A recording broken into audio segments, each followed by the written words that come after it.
Coming to you live from the shadow of the big house, it's IT4U.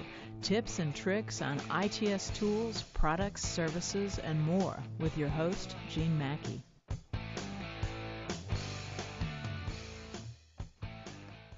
Good morning, everyone, and welcome to IT4U. I'm your host, Gene Mackey. These are interactive webinars brought to you by Information and Technology Services. If you're having any video or audio problems during the live webinar, let us know in the chat pod. If it's not on our end, we can offer a few tips. And if you're watching the YouTube captioned recording, just look in the description. You'll find a link to some resources. If you need an accommodation to participate in a live webinar, just give us a little bit of a heads up. And today, we've got Rob Karleski sitting in for Brian Kors, who wasn't able to join us. So Rob was kind enough to sit in. We're doing Google Team Drives on data longevity and access control. Welcome, Rob. All right, so yes, I am Rob Karleski with the Collaboration Services team in ITS, and this presentation is in fact about data longevity and access control with Google Team Drives. So first, a quick review of what Google Team Drives are, just in case you're not familiar. This is a newer Google G Suite offering. This came about in about October of last year, so about a year old now. It's shared space for hosting files in Google Drive. So instead of being owned by an individual, these are owned collectively by a team that you create. So you may be saying to yourself, why team-based ownership? So team-based ownership has a lot of advantages, but for various reasons. You might want to avoid having files that are important owned by an individual. These might be reasons like that individual graduating or retiring. They may depart the university or be terminated, or in other cases, you might have something like a terminal illness or death come into play, where that person is no longer available to work with those files. So for Team Drives, we have some quick updates. The biggest thing is that the roles for T Drive ownership management they will soon be changing. I think they have about 7 days to do this now. The update said October. Currently, you'll see access levels of full access, edit access, comment, and view. These will be changing to manager, content manager, contributor, commenter, and viewer. And if you look at the page here, you can see what these different roles translate to. This will also come with a default setting change from full access being the default for a new user to content manager. And it looks like the manager content manager difference is basically the manager role can change who is in the Team Drive user-wise, but otherwise their permissions are pretty much the same. I'll leave this up here for a few seconds. And if you have any questions, please definitely feel free to pop a little note in the chat pod and let me know. I like questions.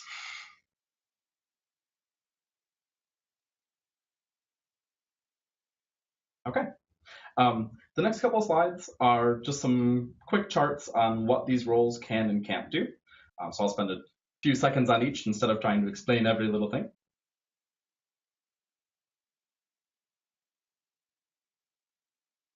And here are some additional tasks.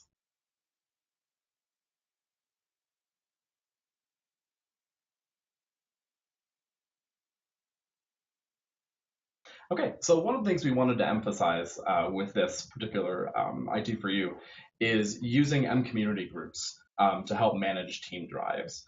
So a lot of people know M-community in regards to creating email groups and lists, but it can and should be used for a lot more things. And there's a lot of tight integration between M-community and Google already. Same with Box, one of our other services, but it's great for Team Drive management too. Because of this, and with this integration, you can easily determine who should be a member of a Team Drive. It allows for easy onboarding and offboarding of employees. So if you're already using M-community groups for other facets of your onboarding and offboarding process, you can really easily just put this in. And nesting groups in M-community allows for fine-grained access control. So you can be very specific about what subset of users in your team can do what thing in the Team Drive. So in this slide here, I have kind of a breakdown, an example of what this might look like. So my team is Collaboration Services. The group name in this case, I'm just going to call it Collab. So in mCommunity, you see I have a parent group called Collab. Underneath that, I have one called Collab Managers, which is a subgroup of just Collab. And then another one called Collab Contributors, which is also a subgroup of Collab. In the team drive, I can then start to get granular with permissions. So I say anyone in the Collab group can view files in this team drive. Anyone in the Collab Managers group can modify who has access to the drive, have full ownership of files, edit access, that sort of thing.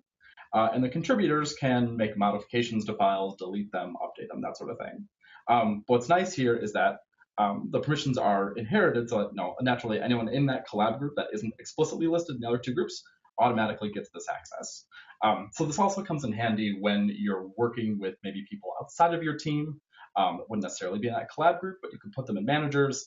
It's just very fine-grained to promote management like that.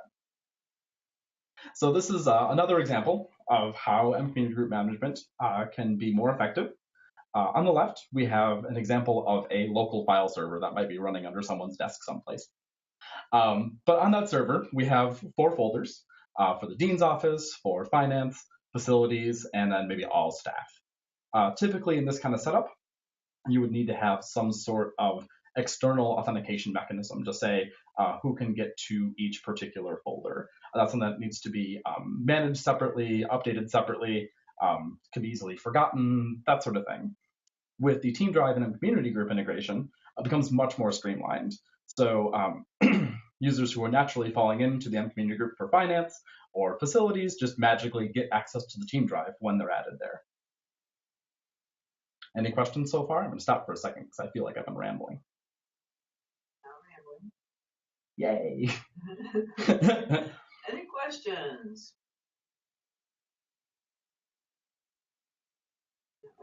All right, I'll keep on then. So use cases and advantages for using Team Drive. So advantages are real-time editing between and collaboration between users. This is a really big one, at least in my opinion. So instead of having files on a local file server, or even someplace like Box where you need to lock the file and then edit it, or wait for your colleague to be finished with editing it first before you can do your changes, everyone can get in at once and work on things. Yes? So right now, full access is the default. Will the update change it to Content Manager automatically? Any interaction from us users needed? So this should happen automatically. When the new permissions roll out, it'll just change to Content Manager.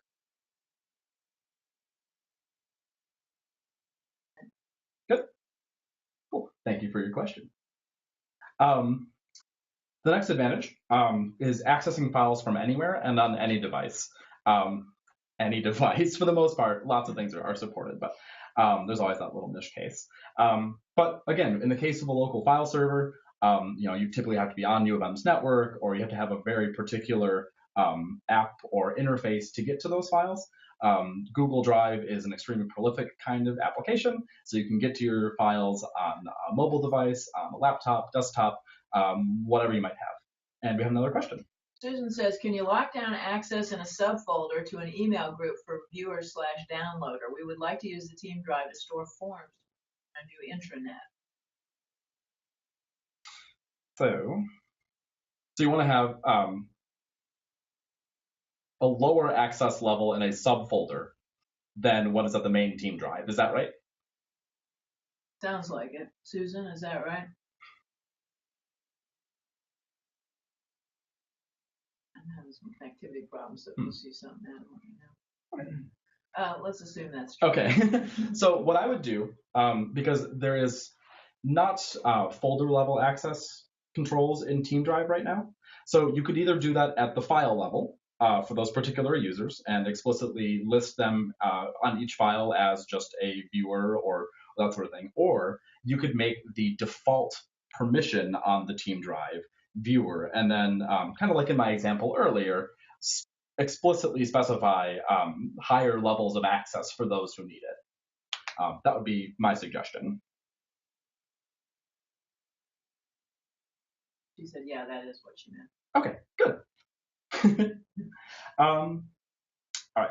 The next advantage is increased data resiliency and availability.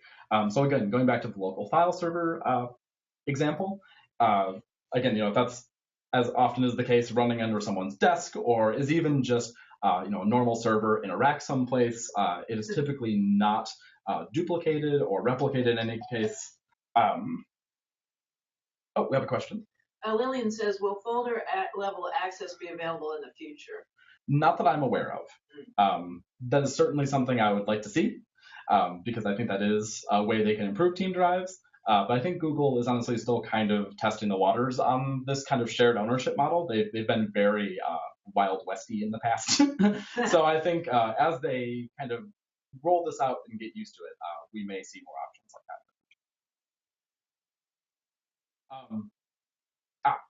Get back to increased data resiliency and availability. So when you upload a file to Google Drive, it is automatically distributed on their servers and replicated multiple times for availability and that sort of thing. So if you have very important documentation that you cannot afford to lose, simply uploading it to Google Drive increases your resiliency on that piece of information, that document, many times over. And then lastly, simplified access control. So using community groups or just listing people from their Google account that we all have makes things really simple, as opposed to using anything like an Active Directory integration or explicit FTP access rules or something a little more off like that. So a couple examples might be the storage of critical business continuity documents for those of us who are staff. DR plans, that sort of thing that need to make sure you have access to wherever and that the access is reliable. And another example might be storing and collaborating on meeting notes for an on-campus student organization. That's a place where you're going to have probably a lot of churn as far as people who are working on and accessing and collaborating on those documents. Every few years, someone's going to come in, take over. Using this in a team drive, that file is associated with the team, not with an individual, and the file stays accessible to everyone that it needs to. Next point is data longevity. So right now, individuals who leave the university, not as an alumni or a retiree, follow a 3,500 rule. So that is that they have access to their accounts for 30 days after they leave. And then after 500 days, the account is disabled and they can't get in and retrieve anything. So moving data to a shared account, for example, can help, but it has its own pitfalls. So you need to manually make sure that every file that you need and is critical to you is owned by that shared account after you create it. It's a decent amount of overhead for this kind of thing. But using a team drive resolves that. So as soon as you pop something into the team drive, it's instantly owned by the team, and it just makes true institutional ownership a lot easier to achieve. So we have one last example here, and I'm going to call this the example of the faculty member in the little Tribly hat and two students, one who has a sideways baseball cap because he is cool, and one in a graduation cap because he is graduating. So in the MyDrive instance, that was all Maddie's work, by the way. In the MyDrive instance, you have individual ownership of files and folders. So each of these three people owns all their own data. It may be shared, but it's associated with their accounts. So when they leave, or if their accounts are suspended, everyone else is going to lose access. The second instance is with the team drive. So there's institutional ownership of files and folders. No one really owns the data. Again, the team does, but everyone still has access. And again, you can use community groups to manage that membership to any level you like. So the example here is that our graduate graduates, good on them. In the MyDrive instance, you can see on the left here at the red folder, those documents associated with the graduates disappear. So if they're all collaborating, all of a sudden some of their data is just gone, and this is bad. The team drive, though, that student can graduate, and all of the data remains in the team drive and is accessible by all the collaborators, which is a much better scenario. Now, I believe that is the end of my slide deck. So short and sweet, presumably. I don't think it's been too long. Do you have any questions? I want to make one note. Someone had asked whether we have to manually change to full access to Content Manager, and it turns out that you do. So individuals with full access permission will need to manually change current membership roles to Content Manager, if so desired. Interesting. Yeah. And will they? So if they're at full access right now, is that role going to stick around then, and you'll have a I think mix? it'll change to the first one, which is Just manager. Yeah. Interesting. That's good to know. I appreciate you looking that up. Of course. Thanks, Maddie. I guess I would just say if you're interested in moving to team drives from a network file share or a local file server or whatever you have, feel free to reach out to the team. You can submit a ticket through 4Help, email 4help@umish.edu. We can get one of us and we can help you out with that. It's a good transition to make. 2 questions. Yeah. Lillian says, just a bug note, we have had issues with forms owned by team drives. If someone's default Gmail account is personal, not UM, they can't switch to the UM Gmail account to access a team drive form. Interesting. Let me note that someplace. Things always get a little weird when personal Gmail accounts are in the picture because of the way they do like their default user login and that sort of thing. But thank you for the bug report. And Kelly says, how do you create a team drive? Oh, hey, that's a great question. Yes. That probably should have been covered someplace. Allow me to show you. You have to request a team drive. But yeah, you can submit a ticket to 4Help, give them a call, send an email, and say, I would like a new team drive. And they can help you out with that. And in the resource doc that I'm going to send out with the recording, there's a link to the team drive page in ITS. And then there's a question, is this presentation available to share with others? So if you're willing, I'll put your slides when I send out the recording. Yep. I'm glad you like them well enough. Any other gotchas about getting started with Team Drive? I will say, so right now you're not able to click and drag folders, unless that's changed too, from your My Drive space into a Team Drive. So if you are looking to a migration from just normal drive space into Team Drive, you'll want to recreate your folder hierarchy first, and then you can click and drag multiple files into that new folder. But for one reason or another right now, Google does not allow you to do just clicking and dragging a folder between spaces. Also for requesting team drives, if you go to google.umish.edu, which is our service site, there is a little bit for Google Team Drives on the left hand in the navigation there. And if you click on that, there's a button that says Request a Google Team Drive, which takes you right to the form for requesting one. Mike says, can there be more than one manager, or is there a limit on how many managers? I guess I can't say for sure yet because we don't have the new permissions rolled out. I would think that you could have multiple managers. I don't believe that's something they're going to lock down to one person, especially because it's a shared ownership model and not one individual is designated as the owner of the data. So manager should be a role that you can apply to multiple people. And Diana says, can you show how your end community group is set up and how your team drive is set up for the example you showed earlier? So that is a fictitious example. I just kind of made it up on the fly. Let me think if I don't really have a great set of groups right now. But if you'd like to reach out to me directly, that's something I could work with you a little later on. I'd be happy to even help you with your particular setup that you need. We can work on creating the groups together and get them populated and then add them to the team drive. In effect, it's just Karleski. So that's CARLES as in Sam, KI. But the procedure would basically just be creating a group or multiple groups in a community. In that example I had before, you would add the more specific subgroups to the parent group as a member. And then when you go into the team drive and you go to add a member of the team drive, you can just type in the email address of that group or groups, and they'll add just like an individual would. All right. Great. Thanks, everyone. All right. Thank you, Rob and Maddie. So what's coming next? Early December, David Mulder, he's going to do a thing on the ERPM data set and using that with business objects. We'll send that out when we send out the recording. We'll send out the link, and I think that's about it.